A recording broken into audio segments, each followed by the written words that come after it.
Magandang araw sa inyo mga bay. Welcome back ulit sa ating channel. And sa video ito, pag-uusapan natin ngayon yung projected Gilas Pilipinas lineup na pwede nating makita sa papalapit na FIBA World Cup qualifiers and sa FIBA World Cup na rin 2027 kung sakaling makapasok tayo doon.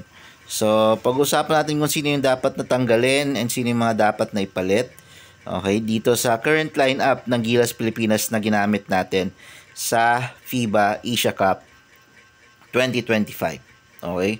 So, simula na kasali na din dyan sa coaching siguro, mga bayan, ay consider na rin natin.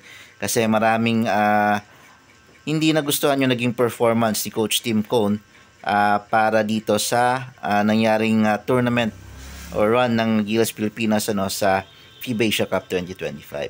So, simulan natin sa coach. Marami kasing nagsasabi na gusto nilang palitan na si Coach Tim Cone. Pero para sa akin, pwede pa naman mag-coach si Coach Tim Cone. Pero kung sakali man na papalitan siya, siguro mas maganda si Coach Nenad or si Coach Tab Baldwin yung piliin ng coaching head coach ng Gilas Pilipinas, mga bay, no?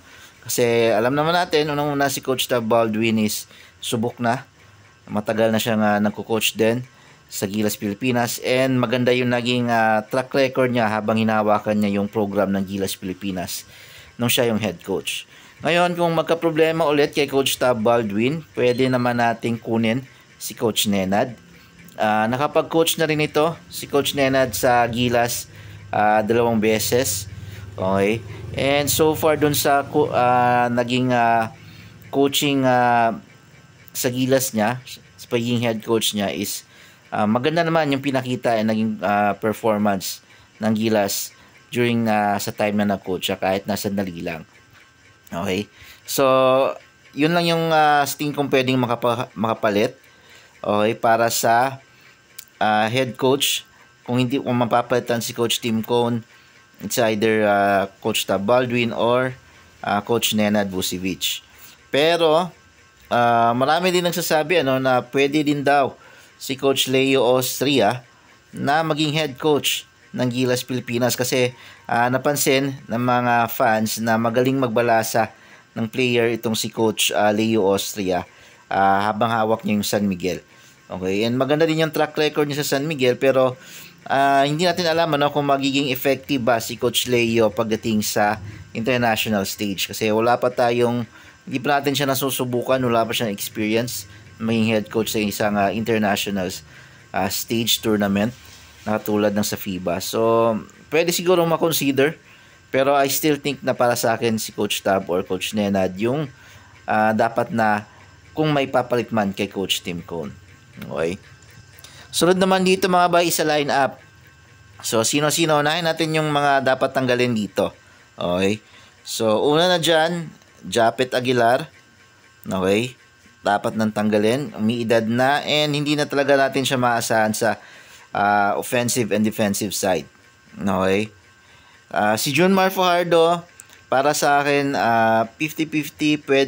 Pwede pa siyang magamit natin for upcoming FIBA World Cup qualifiers. Pero paparating na FIBA World Cup 2027 yung makakapasok na tayo. Pero posibleng yun na yung maging huling lineup natin para na makita si Junmar Fajardo sa Gilas. So, parang yun na yung siguro magiging farewell run niya para si Gilas Pilipinas. Kung sakaling kunin pa siya ng Gilas. So, pwede pa si Junmar mga bay kahit na hindi ganon yung kaganda yung naging performance niya sa FIBA Asia Cup. So, pwede pa siya as a reserve sa mga bigs natin. Tapos, Jamie Malonzo, tanggalin na rin. Yan. CJ Perez, yan, tanggalin na rin. Chris Newsom para sa akin, pwedeng tanggalin. Yan. And si Calvin Oftana, tanggalin na rin.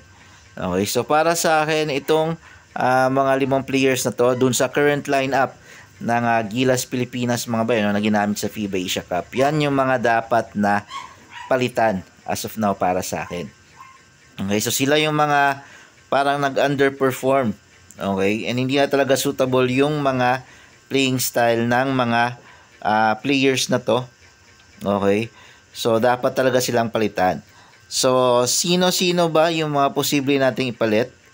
Okay, dito sa mga players na tinanggal natin. Okay.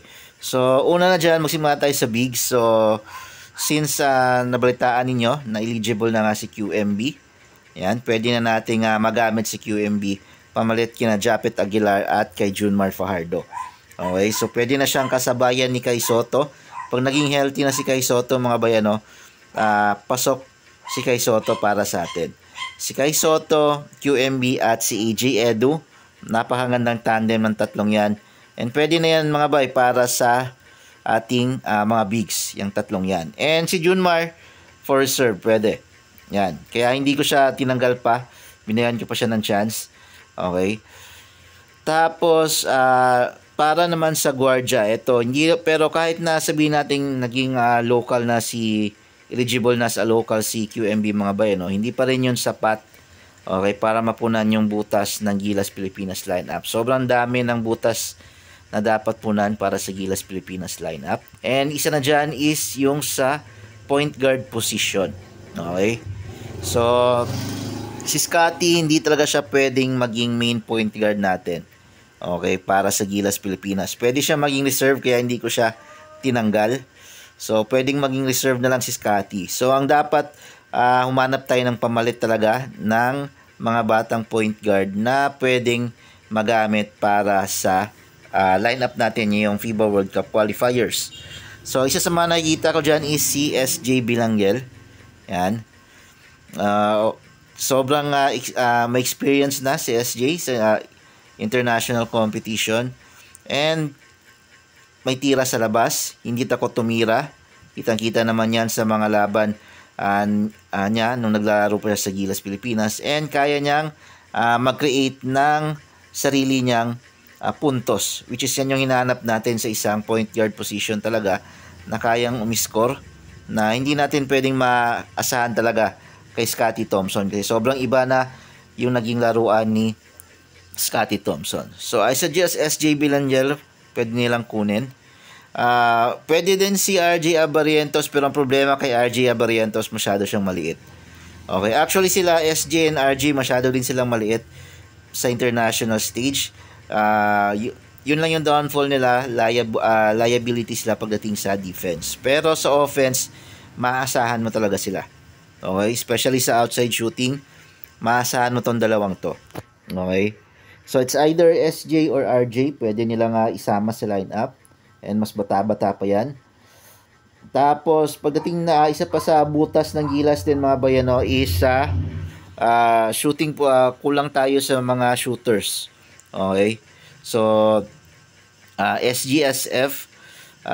Para sa akin siguro, idagdag nila number 1 para sa lineup parang ngayong FIBA World Cup qualifier, si Jordan Heading mga bay.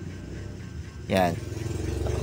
Okay, so para sa akin, ang best na outside shooter natin na pwedeng magamit para sa Gilas si Jordan Heading talaga. Okay? Wala tayong ibang maasahan na local na kayang tumira ng tres ng katulad ng kay Jordan Heading. So dapat talaga kasama si Jordan Heading sa magiging lineup natin. Okay? Tapos maganda din na kunin nila si Renz Abando din.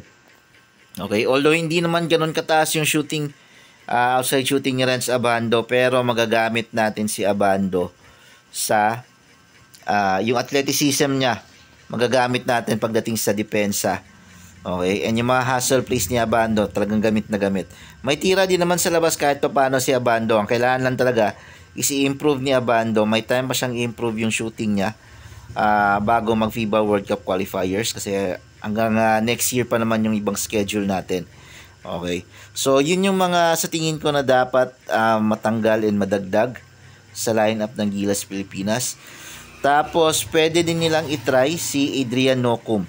Yan, ang laki ng potential ni Adrian Nocum mga bay.